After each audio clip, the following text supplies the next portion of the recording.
Good afternoon and welcome to the Appropriations Committee. We are very pleased today to have our friends and colleagues from the Education Committee with us to present information about that they want us to have with regard to their report back and the work that they've been doing, looking at those issues in the governor's supplemental budget that pertain to educational policy. So before we start with their information, I would like to ask members of the Appropriations Committee as well as the Education Committee to introduce themselves, and we'll start with Representative Gattin. Thank you, Madam Chair. I'm Drew Gattin. I'm the House Chair of AFA, and I represent parts of Saco, Scarborough, and Westbrook in the main House. Good afternoon, everyone. I'm Senator Sue Bernard, and I represent 37 communities of northern Aroostook County. Good afternoon. My name is Holly Stover. I represent House District 48, including the 6 coastal towns of Booth Bay Harbor, Southport, Edgecombe, Westport Island, and South Bristol. Good afternoon, everyone. My name is Becca Delac. I represent House District 120, which is part of South Portland. Good afternoon. My name is Michael Brennan. I represent District 115, which is part of Portland, and I also serve on the Education Committee. Good afternoon, everyone. My name is Mark Blyer. I represent House District 138, which is Cornish, Leamington, and part of Hollis and Buxton. Hello, my name is Amy Arata, and I represent House District 104, which includes New Gloucester and part of Gray. And I'm Peggy Rotundo. I proudly represent the people of Lewiston in the state Senate.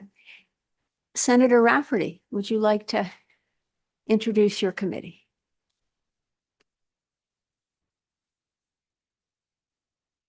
Thank you. There's too many symbols on there. Thanks.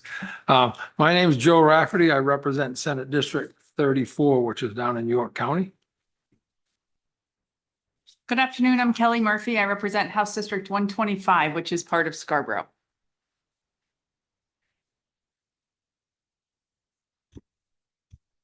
I am Representative Barbara Bagshaw, District 106, Wyndham.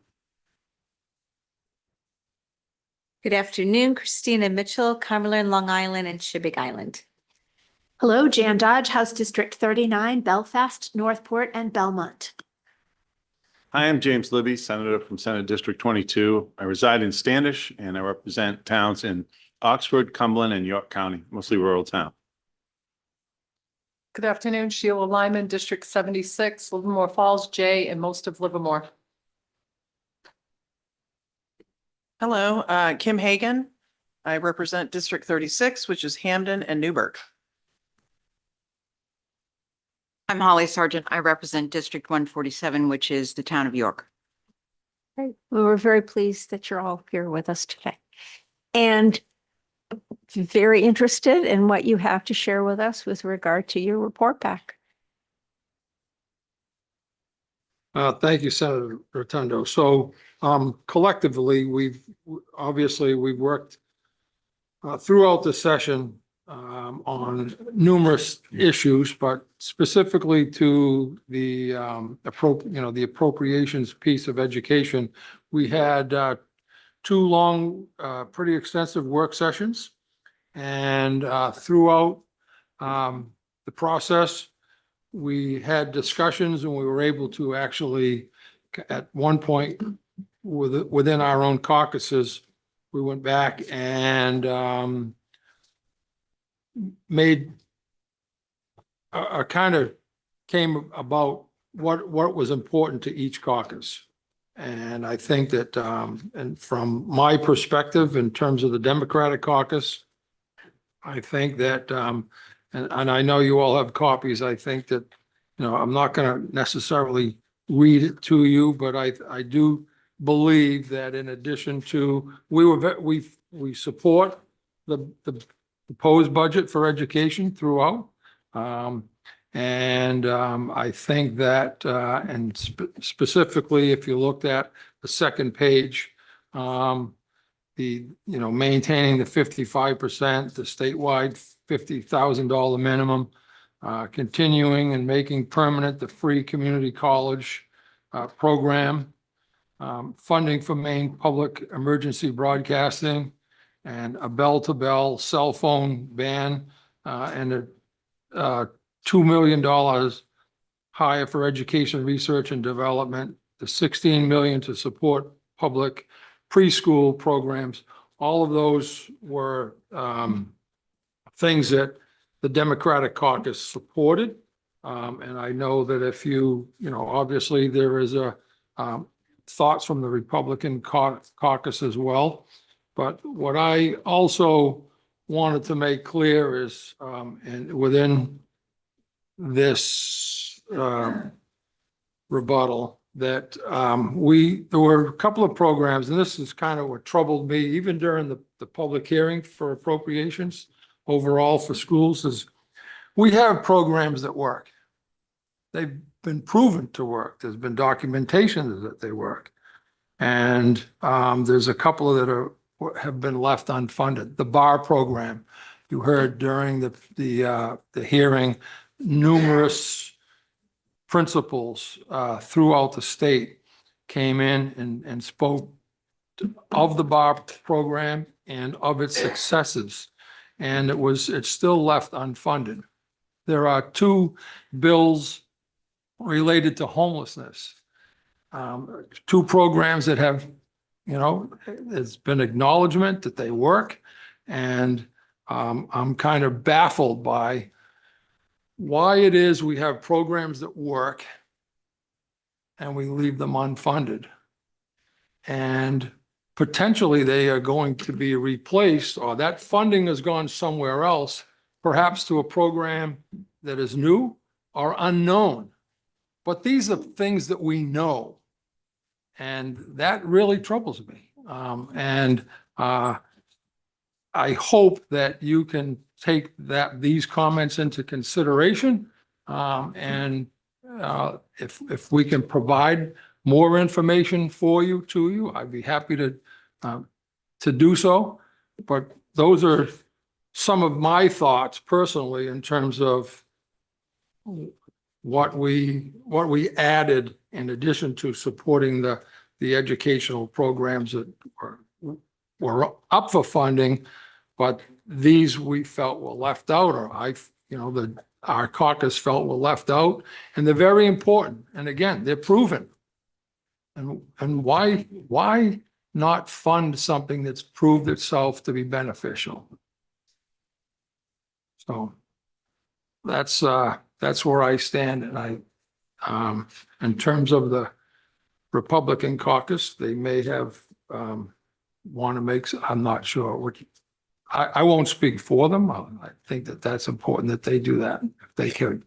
Thank you, Senator Rafferty. Maybe we'll give them a chance and then we can see if there are more comments that the Education Committee members want to make. Okay. Senator Libby? Thank you, Madam Chair. The Republican caucus was split on a few of these issues, but in general, there's concern about justification for parts of the budget, particularly the Maine State Library was discussed. There is a unreported discontinuance of a program, the Dolly Parton Imagination Library, and we were disappointed that it was unreported in committee. And we don't understand quite how we're shuffling money into new positions as a result of closing down programs. So we're disappointed with that, or at least I was, and I don't know if I can speak for every one of those folks. There was, I would say the majority of our caucus are concerned about AI initiatives that are somewhat siloed. And so there was concern with spending there. Again, the majority of our caucus, actually it reads minority, sorry, opposes the Maine public broadcasting allocation. But I would say that we were split on that issue. I know I certainly voted to support that allocation, and I know others that did not. Let's see. The caucus was opposed to the sudden, we feel, return to a free community college program. And we feel especially that when the program is carried out, because it's a last dollar program, we find it very odd that it benefits families that have more resources rather than benefiting families of fewer resources, just because of the last dollar nature of the way that that payout is made, or eligibility is made is probably a better term. The unfilled positions were a concern in the Department of Education. And there was a particular concern around child development services, that there were no, while the local school systems were being required to add personnel to cover the new FAPE law that is makes schools responsible for 4- and 3-year-olds, that there are no reduction in the size of CDS. And we feel that there should be in that case. What we're doing is adding another layer of employees without doing anything about the employees that are being replaced in terms of their responsibility. So that didn't make any sense to us at all. That's not a universal. That's just for the 4- and 3-year-olds. So we do want to acknowledge that Child Development Services has some incredibly talented people who work for them and do a fabulous job. Many of them have asked us about transferring into whenever they, I guess maybe a better way to put it, it would be, many of them are very supportive of being an employee for a school system as opposed to the state department. I think that's, maybe I'll ask Sheila to also add to that. Representative Lyman, do you have anything you'd like to add? Yes, thank you. And I apologize. I can't read this right now. I had some eye procedures this morning, so I'm going to do the best I can from our conversations. And I would just like to add that I think a lot of us in our caucus are baffled, was a good word, by the fact that our concerns with the ask from the library, as well as the main broadcasting, was asking the main taxpayers to take on some extra burden because of federal cuts. So that was a lot of the position that we took in concerns with the library and concerns with main broadcasting, also with the Upward Bound program, which is, it wasn't in question of the program. It was completely that our taxpayers are burdened enough without trying to fill the gap for the federal government. And as far as the child development services, there's many in our caucus that have huge concerns with 3-year-olds within the general public school anyway. Also, many concerns about the cost of we are at the very beginnings of this process, as all of us know, and there's a lot of weeds to get through. And we're just at the tip of what the potential asks will be in regards to the CDS. And I feel like I'm missing one, and I wish I could read, but oh yeah, and the cell phone piece, man, that's been a big discussion in our committee. And our position is we just put out a letter last year, asking districts to put policies in place. And if you look at the changes that have occurred in less than a year's time, that we support the local decision and not a state mandate. And that's the position that our caucus stands firm with. And I'm sure there's others, but for the lack of being able to read this at this point in time to refresh my memory, I apologize. Well, it looks like you covered just about everything. Okay. Yeah, good. Thank you, Representative Lyman. Yes, Representative Hagan. Thank you. I had a couple of things, if that's all right for me to speak. I know I was one of the few that did not support the money to raise the statewide teacher salary. Not that I mean, I've been in education for 40 years. I understand we all would like to have more salary. I just would like it to be a more fair system. I think I'd like to mention that I'm for that if we are also helping out the veteran teachers. I personally feel that a teacher should be able to, should go through the process of making, reaching tenure and then ramping up those steps so that everybody can benefit from the salary increase because we have some great teachers that we should be working to keep in our system as well. Yeah. And let's see, one other thing I would like to mention, I think this is the time, and I would like to respectfully steal Senator Rafferty's words. We have programs that we know work. This is a time when we're funding. I really would like to put a request out to pay to support LD 681 that's been sitting on the appropriations table since last year, which is a 2% increase for Maine Maritime. Over the years, right now, according to my research, I think the Maine Community College system is receiving 49% about, and I'm sure I'm not exact, state allocation.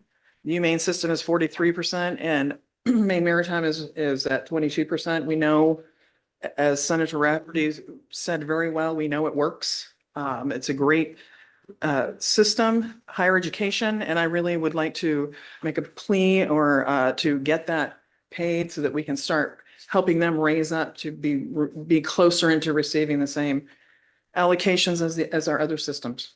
Thank you, Representative Hagan. Representative Lyman?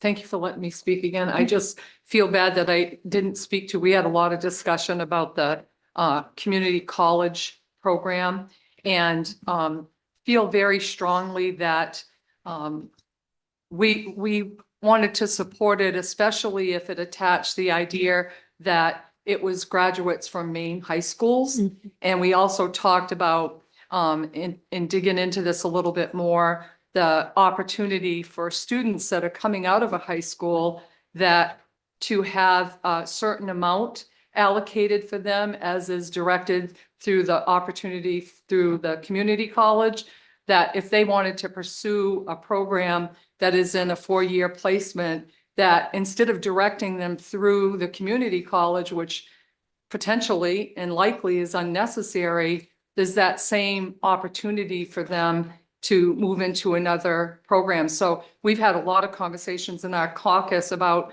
how to better offer that next step into post-secondary education for students, not just those going into a community college placement. So those were 2 points that we've spent quite a bit of time on. Thank you. Thank you very much. Representative Dodge? I had asked you to wait before. I won't come back to you, please. No, go right ahead.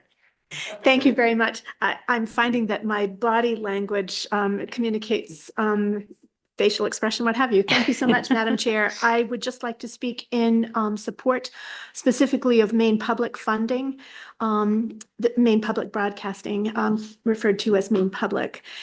The situation of their providing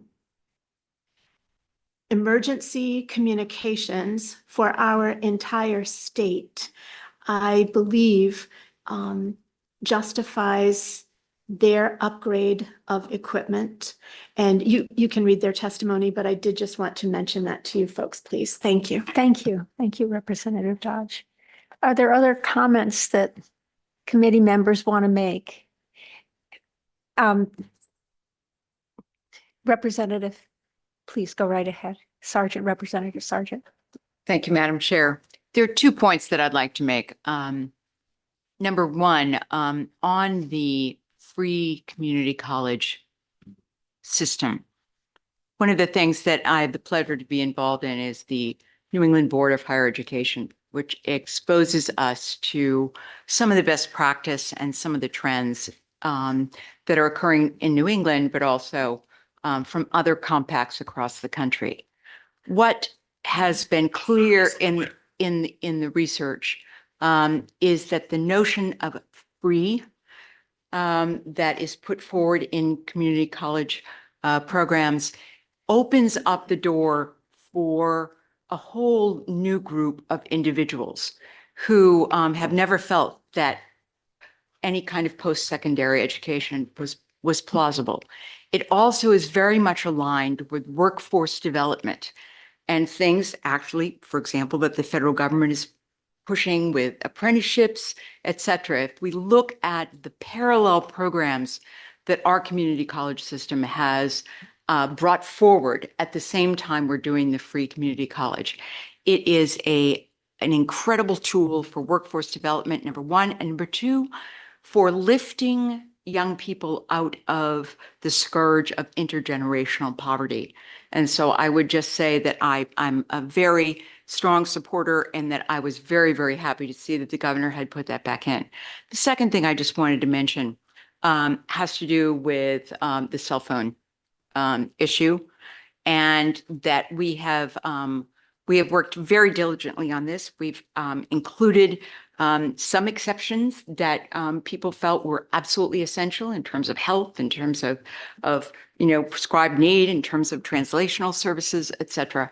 And again, the research has been very, very rapidly developing about the fact that there is one policy that outshines all others, and that notion of the bell to bell, or as we say, arrival bell to dismissal bell. So I'm hopeful that again the committee will look to our amendment, which is language for GG, and will support that. Thank you. Right. Thank you, Representative Sargent. Yes, Representative Bagshaw. Thank you. I just wanted to mention that I also disagree with the main taxpayer picking up the slack for the federal government. And I believe if you do a little research on why Maine Public has lost their funding, I think they can come into compliance with what the federal government is requiring of them to get that funding. Thank you. Thank you. Representative Murphy.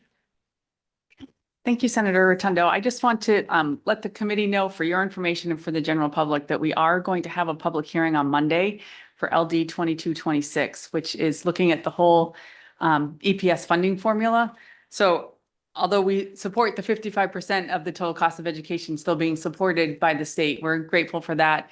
This could realign where some of those resources are spent. So that will be on Monday. You have a lot on your plate, don't you, as a committee? We do. We're waiting for a lot of reports, which has left a lot of big matters left for us to wrestle with. Representative Lyman, did you have something else you wanted to share? Yes, and thank you so much for letting me. I just wanted to take the opportunity to express that I would love to see the Maine Maritime ask that's on the table to be considered. You know, we I think unanimously, if I remember right, moved in or put forth the bar request as well as the money for students facing homelessness. And I think that this is another very legit example of a successful institution that deserves to have that same consideration. Thank you. Thank you. Yes, Representative Hagan. Thank you for letting me speak again. I just think for myself, maybe I need to speak about the cell phone ban. And I know being in the classroom in schools for as long as I have, that they do pose a problem, and research is absolutely supports that we need to have our students using far less devices, spending far less time on devices. I think I just feel it's important to say that as of right now, that I can't support the ban itself is because we just passed into law last year to give school boards the opportunity to use local control to come up with policies. in reaching out to some schools before this vote came up. I have like my own superintendent who has gone to conferences and they have been getting new information. I think the research is spreading. So right now, I just thought it was important. As I said, I just can't support it this moment. I would like to give those school districts a chance to actually implement what we asked them to implement and then to see from there how we can even make it better. Thank you. Thank you. And I know you all have a lot to do this afternoon, so if there are comments that sort of shed some new light on things in this report, that would be great. Otherwise, maybe we can move on. Representative Blythe, Yes, can I make a? please go right Yeah. ahead. Yes. So out of curiosity, in these school bus safety arms, is there any consideration potentially, instead of giving those resources on all the buses, if municipalities or school districts want to put those funds towards purchasing a new bus, instead of being required to do all buses, if they want to use those resources to putting it to a new bus, that way they could use those resources to do that. Is that a possibility? To be honest with you, that legislation hasn't come to our committee yet. Okay. I think it's in transportation. Okay, sorry about that. That's okay. Yeah, Thank you. that was, Are there questions of Appropriations Committee members of the Education Committee? Yes, Representative Arata. Thank you, Madam Chair. Thank you for being here with us today again. It's the conversation around CDS funding, moving to education and what can you expand upon what your conversation was there? Have you seen any, have there been any savings from CDS? I understand the importance of streamlining it, moving those services to the public schools. It makes sense to me. But I didn't expect duplication of labor. So was there any discussion that you can share with us on that topic? Thank you for the question, Representative Arata. The transfer of FAPE, free appropriate public education for the 3 to 5-year-olds moving to the Department of Education and to local school districts wasn't done in an effort to create savings. It was done for providing better services to the children that need the services. And the thinking is that since the school districts are already providing similar services from K to 12, that they would be in a better position to provide them for their local students in their own local districts at age 3 to 5, rather than having CDS take that on, which is a separate quasi-governmental organization. So as far as savings go, we just got back the CDS transition report and a pre-K report, which we haven't even discussed as a committee yet.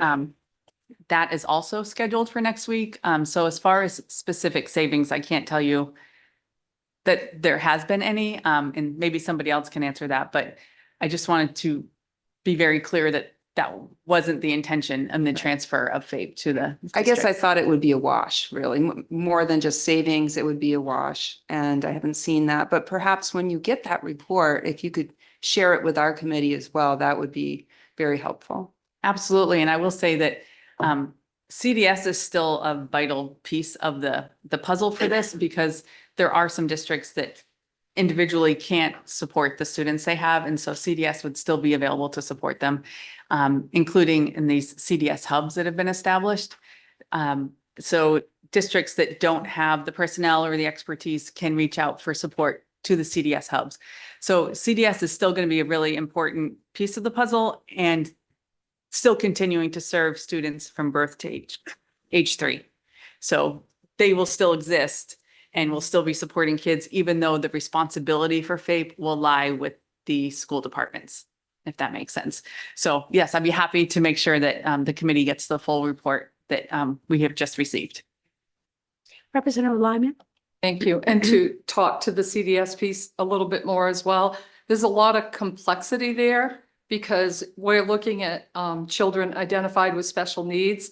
And then when considering the least restrictive environment, how we're going to establish within those public school settings, a combination of a diverse population of students. So the potential needs that are going to have to be addressed moving forward need to be dug into, because you're talking about staffing, you're talking about physical space, you're talking about materials. That picture is a very big picture. There's some districts reaching out to, a local childcare provider, and there's a whole lot of missing, I would say, some gaps or some holes that we haven't even begun to address yet. Representative Ducharme, do you have a question for the committee? Please go right ahead. I'll introduce myself too. I Oh, wasn't here. oh, sorry. Jack Ducharme, District 71, Madison, Norwich, Walk, Cornville. Sorry I was late. Perhaps you already covered this in terms of the community college piece. Has there been any move to say they must graduate from a main high school? Is that part of, I know there's 12 months, but I didn't see in the language that you must graduate from a main high school, 12 months residency. And I'll let one of the chairs first take a crack at it if you would like.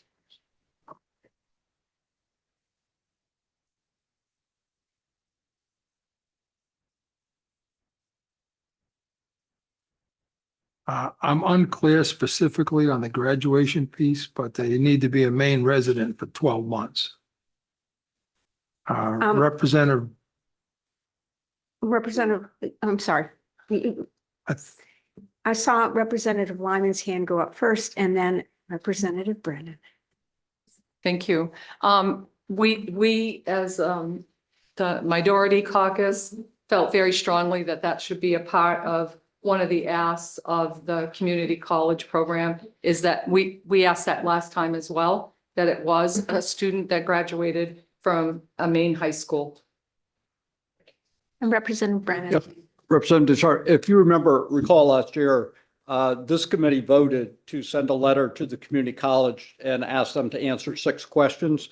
And they have come back with a response to that. And if you look at page 40 of this report, out of the 41, one of the changes that they have recommended is that a person needs to have 12 consecutive months of residency within the state of Maine.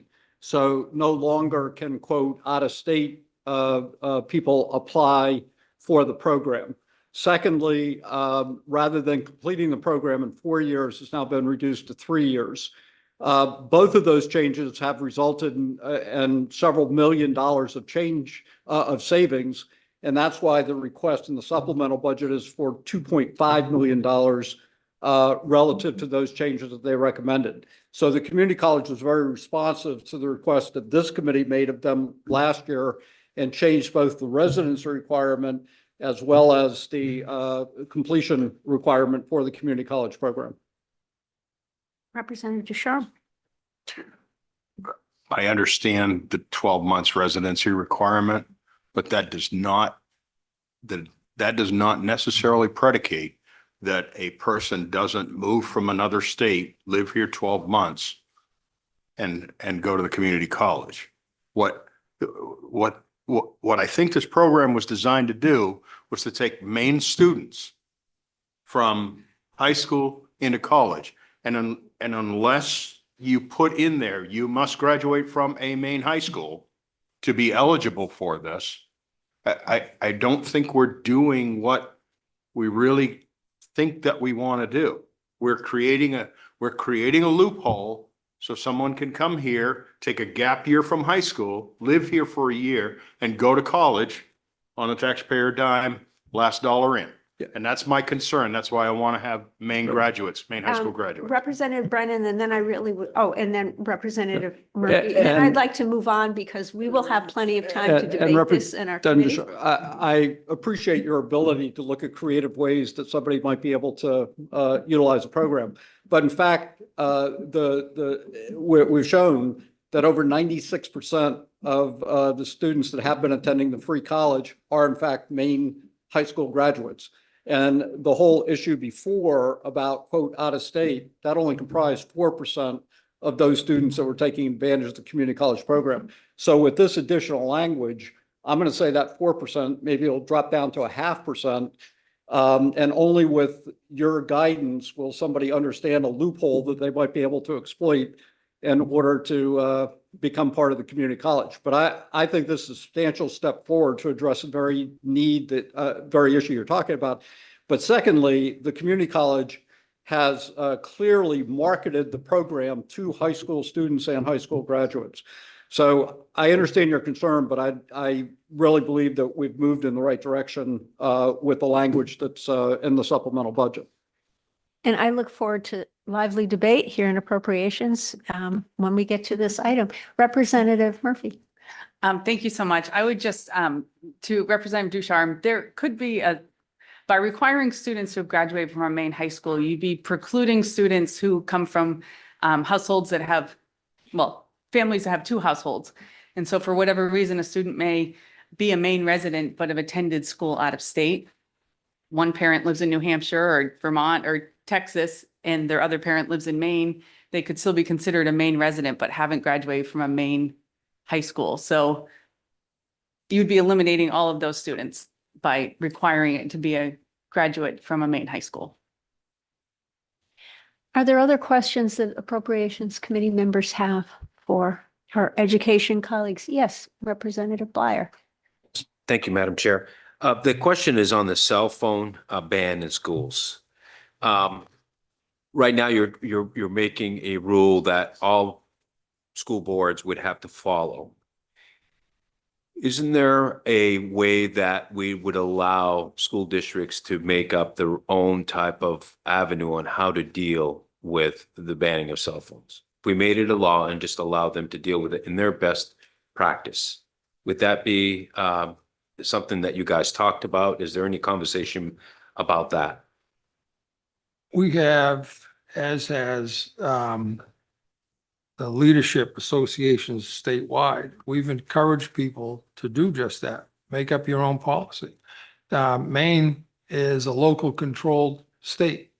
So any school committee at any time had the opportunity and the abilities to create a ban. They didn't do it. Some schools may have, but in general, they didn't do it.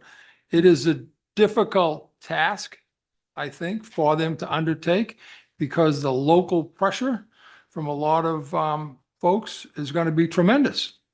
But they had the ability to do it. They had the right to do it. They just didn't do it. And we encouraged them through saying to the superintendents, you must have a plan in place. And that's been encouraged, as I said, through their associations, whether that was, their leadership organizations. But I think the statewide ban is good in the long run. I think that, having served in education in over 40 years, I think that, not that cell phones have been around that long, but I think that they are a huge distraction. And I think that the ban itself, we will see benefits from. And as I said, everyone's had that opportunity to do so. I don't know how many school districts prior to this bill, I don't know how many school districts statewide had a ban, but I would believe it's very few. But schools have been happy. The response that I personally have received is that school boards are happy with the ban and they're glad that it was called for. I guess I know you all have work to do. We have work to do. I think we have been able to present, you all have been able to present to us the pros and cons, both sides of the issue around cell phone. I see there are several people who are still very eager to share. We'll take 3 comments and then we're gonna move on. Okay. Representative Bagshaw. Thank you for that. I was the only one in the committee that disagreed with it last year when we sent a letter. And I spoke to my school board members and they were satisfied with creating their own policy regarding school board cell phones. I myself was against it because there were two students on three separate occasions that were bullied and thrown into lockers. And one was calling her mother from the bathroom saying, my life, they're threatening to kill me, so I spoke to some of my school board members and they liked that they were able to make their own policy. So I think we're jumping the gun on the ban, and I just wanted to say that. Okay, thank you, Representative Bagshaw. Senator Libby, and then Representative Sargent. Thank you, Madam Chair. Well, in my district, the school that I graduated from, I represent, I think, 4 different school districts, 5 actually. But in the school I graduated from, we had a terrible accident where a young person lost their life. And so the reason I wanted to make sure I spoke about the cell phone ban was because many people in my community and a member of the Appropriations Committee today spoke to me about the ban being better if it were a ban from bringing the cell phone to the school entirely. And the reason I bring that up is because it's been reported all over the place, honestly, that cell phones have been a huge distraction in busing. And so there's been a lot of complaints in that area. And so I was waiting to find out, I mean, before I would be willing to support $700,000, I was waiting to find out more about that because I do support a cell phone ban. That's the problem I'm having is I support a cell phone ban, no doubt about it. But I kind of go along the lines of a couple speakers earlier. We're allocating $700,000 without having full information and an assessment about the previous law that we already passed. We're just kind of coming up with, oh, I heard this. And then secondly, should we include busing? I personally think that it would save the state a lot of money if the student was just told you can't bring a cell phone on the bus. Now, not everyone's going to agree with that, but so that's the reason I have opposed the $700,000. It's not that I'm against it. I'm pretty much in favor of a ban. I think it's very distracting. Thank you. Thank you, Senator Libby. Representative Sargent, do you want to have the last word? Thank you very much, Madam Chair. So just to make a couple of points, one of the things I think that Senator Libby's point in pointing out what may be happening on buses is completely accurate. What this does, if we put this in, does not in any way obviate the individual school board from actually making a more restrictive policy by going sort of bus to whatever, if they feel that that is critical. The second point to you, Representative Bleier, is that as we crafted this language, we were also very careful to state the restrictions, the parameters, also state specific exceptions that could be, but then basically allowing a school board or a school to have the wording of whatever their policy is to be shaped. There will be a model policy that is developed, but basically the local school board will be able to, within the parameters of the restrictions and the exceptions, be able to shape their own. So we attempted to keep that flexibility open to some extent. Thank you. Thank you. And I see no other questions. So we're going to thank our colleagues from education. Thank you for the hard and thoughtful work that's gone into this report back. And we thank you for coming to be with us today to share Thank you for the opportunity to meet. concerns with us in person. Thank you very much. And committee members, AFA committee members, we're going to take a 5-minute break while education members exit, but don't go away, okay? 5 minutes. Thank you.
All right, we are going to resume our work session on the governor's supplemental budget bill. And we're going to be taking up 3 reports this afternoon. We will be taking up inland fisheries and wildlife. We'll be taking up environmental and natural resources. And we will be taking up EUT. So we will begin with IF&W.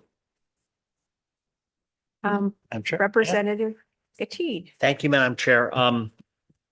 So on page 1 of 6 of the IF&W report back, the first item on that page is reference number 537. In the ATV Safety and Educational Program provides funding to align allocations with projected expenditures and available resources. I'd like to move that item in. Do I I'll hear a second it. second? Representative Ducharme seconds that. Thank you. Discussion? All in favor? It's unanimous. The second item on page 1 is reference number 535. It transfers all other funding from the Enforcement Operations IF&W program to the Resource Management Services IF&W program within the same fund for wildlife conflict management. I'd like to move 535 in. I'll second it. Discussion? All in favor? It's unanimous. At the bottom of page 1 is reference number 533, which provides funding for fish hatchery improvements. And I'd like to move that item in. Second it. Discussion? All in favor? It's unanimous. Madam Chair, moving on to page 2. There are 2 initiatives, reference number 539 and reference 540 in the Division of Public Information and Education. And these 2 initiatives provide funding for the approved reorganization of 1 public relations specialist position to a marketing specialist position and provides funding for all other costs. I'd like to move those 2 items in. Second it. Discussion? All in favor? It's unanimous. At the bottom of page 2 in the Resource Management Services account, there's reference number 530, which transfers all other funding from the Enforcement Operations IF&W program to the Resource Management Services IF&W program within the same fund for wildlife conflict management. I'd like to move that item in. Second that. Discussion? All in favor? It's unanimous. And then on page 6, reference number 531, still in the Resource Management Services account, provides funding for the approved reorganization of 1 public relations specialist position to a marketing specialist position and provides funding for related all other costs. I'd like to move reference number 531 in. Second that. And I just want to clarify that's on page 3. Discussion? All in favor? It's unanimous. And then, Madam Chair, there's a piece of language that's been proposed, part GGG. And I'd like to move part GGG in. I can read the summary That'd be if great. you'd like. Please. This part repeals and replaces the existing statute providing authority of the fund to support the engineering, design, construction, and maintenance and repair of current and additional fish hatcheries and feeding stations owned by the state, and to pay for personal services overtime for fish stocking and other hatchery-related work when operationally required. And this part authorizes that $2 from each fishing license sold and that money deposited pursuant to Title 29A, Sections 456C, subsection 3, paragraph 8, subparagraph 1 must be deposited into the fund. I'd like to move part triple G in. Second that. Discussion? All in favor? Okay, it's unanimous. Thank you. And I believe those are the lines that we're taking up from IF&W today. And we will move on to the report back from Environmental and Natural Resources. Thank you, Madam Chair. On page 1 of that report back, first item is reference number 230, which provides funding for the approved reorganization of one policy development specialist position to a public service coordinator 2 position, and provides funding for related all other costs. It's reference number 230. I'd like to move that item in. Second. Discussion? All in favor? It's unanimous. Still on page 1, reference 228 provides funding for the approved reclassification of one environmental specialist 4 position to a policy development specialist position, retroactive to March 2024, and provides funding for related all other costs. I'd like to move reference 228 in. Second. Discussion? All in favor? It's unanimous. At the bottom of page 1 and then drifting onto page 2 is reference number 233, which provides funding for the approved reclassification of one public service coordinator 1 position to a public service manager 2 position, retroactive to September 2024. I'd like to move reference 233 in. Second. Discussion? All in favor? It's unanimous. Still on page 2, reference number 236 in the Performance Partnership Grant provides funding for the approved reclassification of one environmental specialist 4 position to a policy development specialist position, retroactive to March 2024, and provides funding for related all other costs. I'd like to move reference 236 in. Second. Discussion? All in favor? It's unanimous. And at the bottom of page 2 is reference number 226 in the Water Quality Program, provides funding for the approved reorganization of one environmental engineer position to a environmental engineer specialist position, and provides funding for related all other costs. I'd like to move reference 226 in. Second. Discussion? All in favor? It's unanimous.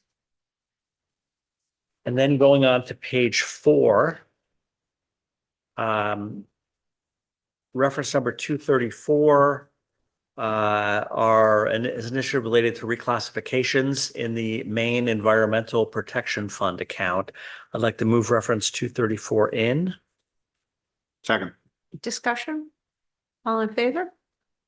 It's unanimous. And then also on page 4, Madam Chair, are reference numbers 222 and 223, which are reclassifications within the Remediation and Waste Management Fund. I'd like to move those 2 items in. Second. Discussion? All in favor? It's unanimous. I think that was all we were going to take up today from ENR. And thank you. We will move on to the report back from the Joint Standing Committee on Energy, Utilities, and Technology. Yes. And there's one item we were going to take up this afternoon from this report back. It's on page 3. And it is reference number 213 in the Department of Energy Resources, and it provides funding for the approved reorganization of one public service manager 2 position from a range 32 to a range 33. I'd like to move reference 213 in. Okay, and I hear a second from Representative Ducharme. Yep. Discussion? All in favor? It's unanimous. Thank you. And I think that concludes the public work we'll be doing today. And I'm looking at our schedule for tomorrow.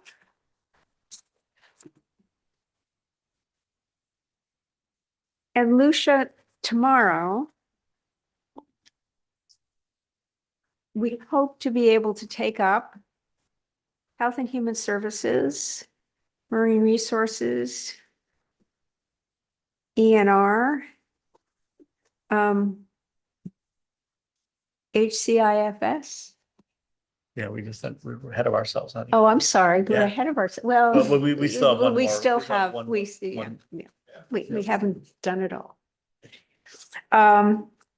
And always hopeful about taxation.